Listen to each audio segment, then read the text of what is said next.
guys, welcome back to Sensational. Today we're going to be making DIY kinetic sand just from 3 ingredients. The first thing you're going to need is play sand. This can be found at any hardware store like Lowe's or Home Depot for about $5 in a 50-pound bag. You could also get smaller bags at any craft store.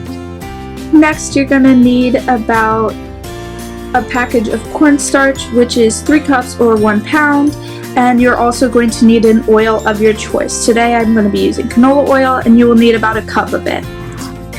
Along with this, you're going to need a mixing bowl as well as a measuring cup.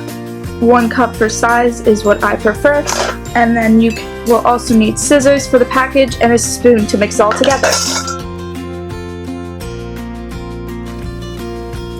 Okay, so the first thing you're going to need is you're going to take a pound of cornstarch, which is equal to 3 cups, so I'm not going to measure. You're going to open it and pour all of it into your big bowl.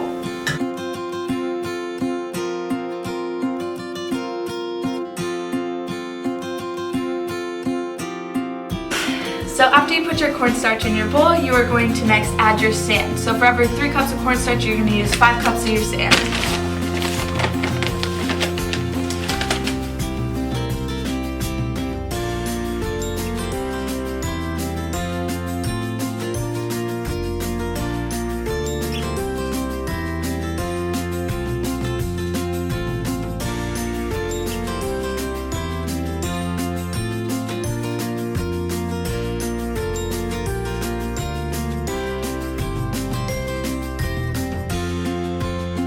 So next you're going to add a cup of oil, and then you're just going to mix it with your hands or a spoon.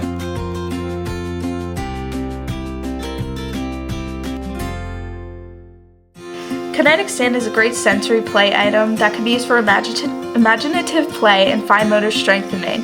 It can be stretched, squished, shaped, and provide a great calming effect. So tune in next week to see another great sensory item that you can make at home.